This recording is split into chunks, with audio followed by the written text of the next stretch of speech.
CIA interrogation officer Alice Racine works undercover at a community center in a Muslim-majority area in London. One day, a young Muslim named Umjud gives her intel about 9 suspicious Egyptian nationals living in a single apartment.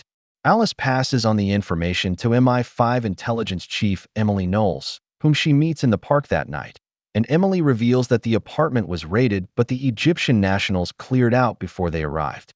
Emily has a lead on them and plans to look into the group, and Alice makes her promise to call once she gets intel. That night, Alice learns that the Egyptian nationals are simply students, leaving Alice disappointed. She grabs a drink, and we see news clippings of a major Paris bombing, the memory of which still haunts Alice and is the reason she is no longer operational. At a restaurant, a young courier, Latif, is brought to meet with radical Imam Yazid Khalil in order for him to memorize and pass on a certain message to an unknown individual regarding an imminent terror attack, and Khalil has Latif repeat the message to him. Latif sets out on his moped, but during his ride, he is grabbed and pulled inside a van by men. At a home, the maid stumbles upon the body of a man, Jimmy, who turns out to be a CIA interrogator hired to interrogate Latif. CIA Europe Division head Bob Hunter is called and briefed on the case and learns about a planned attack on an American target in the UK and that an American-turned jihadist, David Mercer, was to receive the message and will not act without Khalil's blessing. The agents have also uncovered that the attack is biological, so Bob cancels his dinner with his wife to get working. Alice heads to a fancy restaurant to meet with her mentor and former CIA Paris station chief Eric Lash. After wine and a friendly chat, Lash offers Alice the chance to rejoin active operations as he suspects she is not pleased with her current position, plus the CIA needs her skills. Alice still feels guilty over the Paris bombing and thinks he would be crazy trusting her again, but Lash reassures her it wasn't her fault and she should start making peace or the past will get in her way. With Latif in custody, Hunter and his team plan to replace him and the message with one of their own in order to shut Mercer down. With Jimmy dead, Hunter wants options but learns that only Alice is available. The agents are reluctant, as she is troubled, and we learn that Alice grew up in a very abusive home, had bouts of anger which caused her to run in with the law. She was recruited and graduated at the top of her class. However, during the Paris incident, she had failed to get vital intel from the bomber, which resulted in the bombing. Despite the relatively low death count, Alice took it very hard and wanted to retire, but Lash talked her into taking up the post in London. Despite not being in an interrogation room for 2 years, Hunter believes they don't have a choice but to use her skills. Alice is approached by CIA agent Frank Sutter on a bus, where he gives her a CIA access code. The code provides Alice with a meeting place and time where she again meets Sutter, who tells her about Latif and wants her to extract the recognition protocol out of him. Alice is hesitant, but Sutter explains that she doesn't have a choice as the Europe Division chief has made the call. Sutter transports Alice to a secure building where other agents are waiting with Latif bound in another room. Alice enters the room to begin her interrogation, but Latif appears to not speak English until Alice catches him reacting to a statement about getting an interpreter. He comes clean, so Alice removes his cuffs to make him comfortable. He claims to be just a regular Muslim and doing Allah's work when he was grabbed, but Alice realizes he hasn't asked why he was grabbed, suspecting that he already knows why.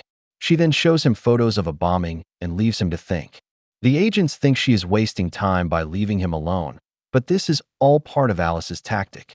She soon returns to him, accusing him of working with Imam Khalil to carry out a previous Sea Empress attack and threatening him with jail time. A nervous Latif denies knowing anything or anyone until Alice shows him a photo of him meeting with Khalil. Believing that he is being falsely accused, Latif confesses that he was only supposed to deliver a message, but Alice claims to not believe him and is about to leave the room until Latif swears he can prove he is telling the truth. Alice returns to him, promising to protect him if he tells her the truth, and Latif begins to tell everything. She reveals to Sutter that the protocol is a fatwa, but it is incomplete as they need the collection the quote came from, and that Latif still hasn't got the text with the meet location. Alice then gets a call and heads to the bathroom. It is CIA agent Ed Romley, who requests her to come in to interrogate a prisoner. Alice gradually realizes that Sutter and his men are not CIA, and she has been tricked. She returns to the room where Sutter asks her to write down the collection, but she sees a man preparing a gun behind her. With quick thinking, she claims to doubt Latif's words and wants to interrogate him some more, and Sutter reluctantly agrees. She returns to Latif, silently alerting him that the men are planning to kill them. Latif quickly understands and begins talking, but soon Sutter hears a commotion and rushes to the room. Latif has apparently escaped, but Alice swiftly disarms and kills two men that come close and shoots another man expertly through the wall. The rest of the men stand back cautiously. Latif exits a closet, and Alice peppers the entire room with bullets to cover their escape. They manage to get to the stairwell, but Sutter's man kills Latif, forcing Alice to leave him. Meanwhile, in the basement of a building, David Mercer has a scientist verify the strain of virus he has received, then pays the courier for the drop. That night, Eric returns home only to be startled by Alice inside his apartment. She frantically explains she may have aided a terrorist named Frank Sutter posing as CIA and explains what happened back at the hotel room. Lash sees she is wounded and goes to help her. Hunter hears the phone call Ed made to Alice and is puzzled as to what is going on. His team tracks down the van that grabbed Latif only to find the team killed, and they begin to trace the attack. Alice explains to Lash that Sutter only has half the protocol. He knows the CIA will want to bring her in, but knowing the agency has been breached, he suggests that she go into hiding. Alice goes to get a change of clothes, but soon hears a commotion downstairs. She goes to check only to see Lash hit and gunshots start ripping through the house. She brings him to safety, trying to keep the men back with gunfire. Lash painfully gives her the address of a home he has and tells her to hide out there. Alice barely manages to escape the room just before she sees the men finish off Lash. Meanwhile, Mercer has his scientist place the virus inside a custom device that can disperse it into an invisible mist. The scientist offers a demonstration, but Mercer wants to get moving. A young courier then loads the device into a fake toolkit before heading out on his bike. A little while later, some kids enter the lab to retrieve their football, unknowingly exposing themselves to the virus. Alice gets to the apartment building, but when she gets to the room, she finds a man there robbing the apartment. She holds him at gunpoint, unmasks him, before leading him to the bedroom where she binds his hands. She finds his ID with his name Jack Alcott, and his constant yapping and annoying British accent causes her to tape his mouth. She then leaves him there before taking a moment to catch her breath and process what is going on. She then breaks into the electrical room, rewires the telephone cord to another room before calling into the CIA. She gets in contact with Hunter, who already has a grab team on the way. She explains to him that she is being hunted by men who killed Latif and wonders how Frank Sutter was able to get a hold of CIA control codes. They want her to come in, but just then Alice sees the room she wired the call to get raided by cops. She then leaves Jack a knife to free himself before rushing from the apartment, but the cops are already at her building. She hides in the laundry room, and two cops find her there. She tries to fight them off and ends up getting tased, but Jack appears and takes out the cops before helping Alice to safety. Hunter contacts Knowles, furious that her men missed Alice, but she grills him for running an illegal op on her soil. She thinks Alice had help but doesn't know from who, but doesn't believe she has turned and urges Hunter to search for a breach. Alice wakes in an abandoned warehouse with Jack there. He reveals he overheard her conversation on the phone, which sounded serious, and he couldn't bring himself to leave her behind. From his skills, she knows he had training and learns he is a Marine with 4 tours in Iraq under his belt. He wants to know what is happening in London that involves the CIA and a dead prisoner, but Alice urges him not to get involved. Jack thinks he already is involved, and with his skills he could be an asset to her. Alice is hesitant, even pointing her gun at him, but Jack is unfazed, even suspecting that he may be the only friend she has.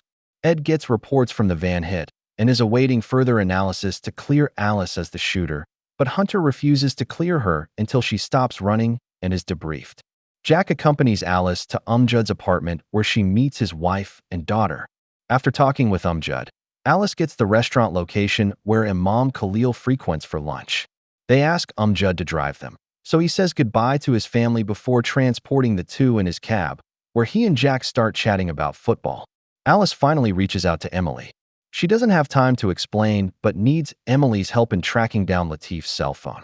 Jack and Alice soon arrive at the restaurant where Jack enters first and the owner shows him to his seat. Outside, Alice tells Umjud to look which way the restaurant owner goes when he comes out. She then heads inside, introducing herself as from the community center and sent by Latif's mother to help him as the cops are looking for him.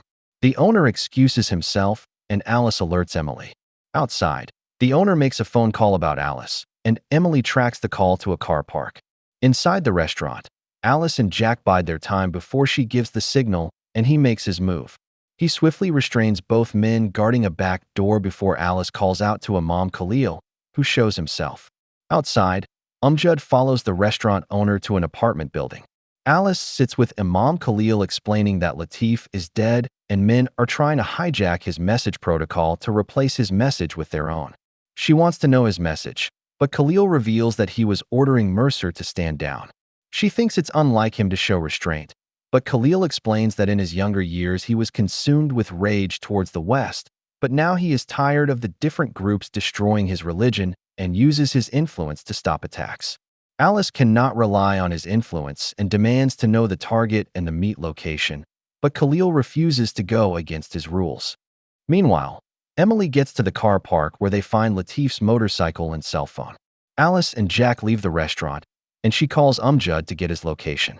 They meet up with him at the apartment building, telling him to keep watch while they head up. At that time, Alice gets the phone call from Emily about the cell phone and the text they received with the meet location. Jack thinks this beats his tour in Afghanistan, but Emily recalls him serving in Iraq. He claims he forgot to mention it, but Alice begins to get suspicious and demands to know who he really is. Jack doubles down trying to convince her, but Alice wants them to part ways. He approaches, and she pulls her gun, but in a moment of distraction, Jack attacks her with a blade.